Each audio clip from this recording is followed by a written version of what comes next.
team teaching. And I lied to you earlier. I do have another drawing. Now, once more, the drawings that Maggie did so far was parallel teaching, station teaching, and now we have team teaching, and they're all great visuals, if you like that, because they really stand apart. They all seem similar if you think about drawing it, because you have two teachers in the room, but there's a different purpose behind them. So if you take a minute, see what you could think of, what you think is team teaching, what that looks like.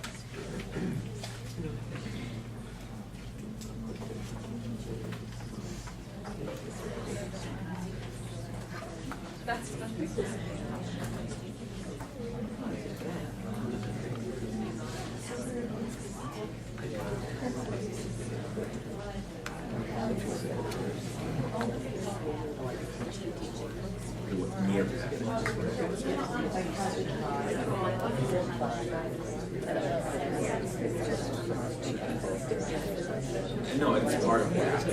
So the app, I just imported PDFs. I just imported the PDF, and then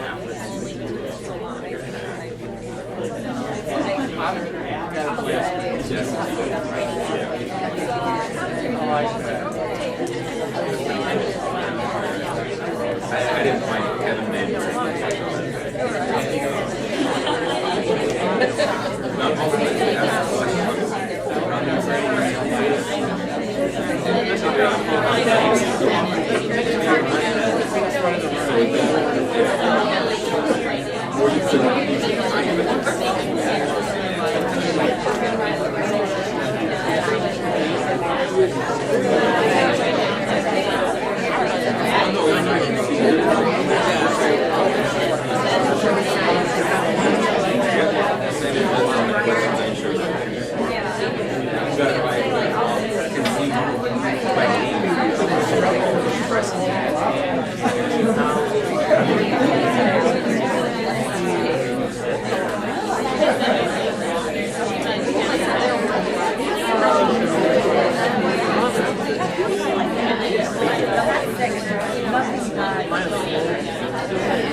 Come together again. I got a lot of cool images.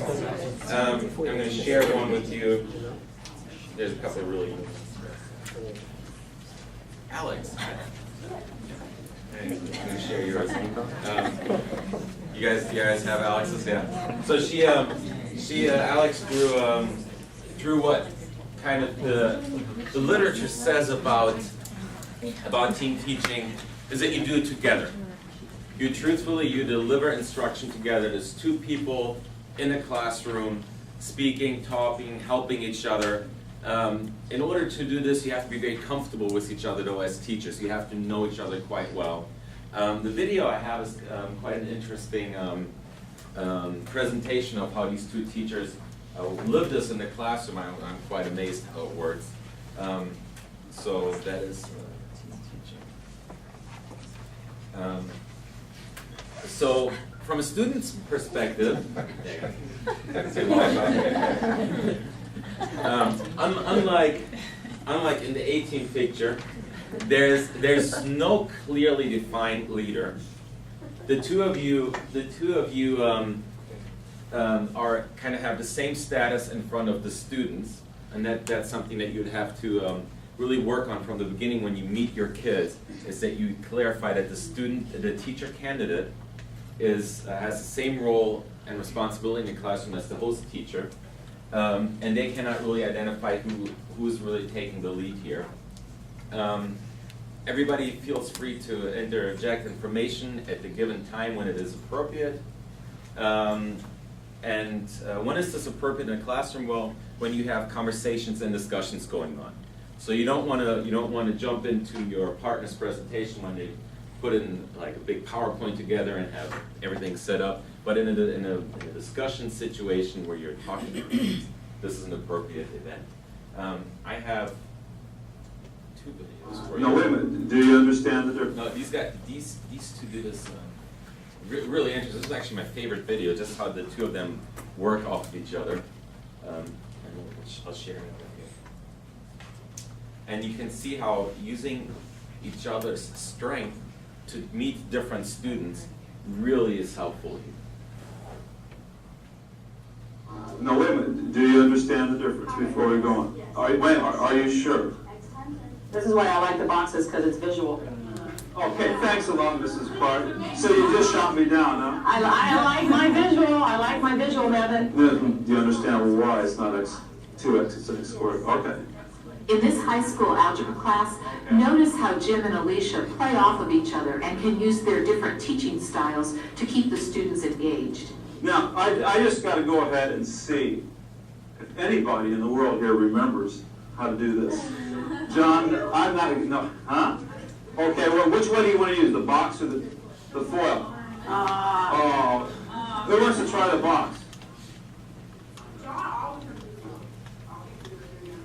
Now, I'm going to ask you to lead me through this. We're going to have him lead through the boxes, and then on the next one we'll try. Mr. Madison. Madison? Yeah. Okay, tell me. Square plus 5x. Okay, good job. Thomas. I like my visual method. We all know that, right? Okay, because I can actually make my boxes and put x plus 3 here and x plus 2 on top so I can see it. And I know what I need to do is just multiply the 2 on each box and put it in the inside. So what are we going to put in the first box? It is a process. I think I've taught with Jim and Bart, and next year I'm going to start with Coanne. I think it takes time, it takes years to get the rapport and get the knowledge alone. I mean, learning the algebra and the geometry and the things I've had to learn to teach the class was a lot of work. Teaming has several advantages. For example, if the teachers have a good chemistry, they can bounce ideas off of each other and really make lessons interesting. They also can use this approach when the material is complex or when they like to show students two different approaches for the instruction. One other use of teaming is when there is an issue, perhaps something in social studies, when there are different points of view. Each teacher can represent a point of view and the material can be presented clearly. But there's a little bit of a caution in order as well.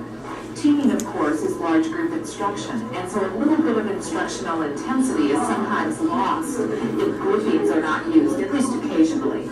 In addition, if the teachers are not able to get that flow going, to go back and forth, this perhaps might not be the best model for them to choose. -4. Now I still add my like terms. How do you know you do that all the time? Because we've been doing that all the time. Because they're the same. And because they're catty-corner to each other on my box. Because of the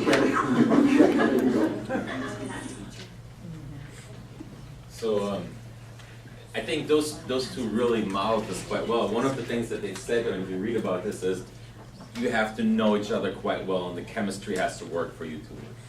But I also think it's really cool how you saw how within just a few minutes they retaught in different styles the same concepts and helped everybody in the large group to understand this, and every kid had multiple approaches to this model.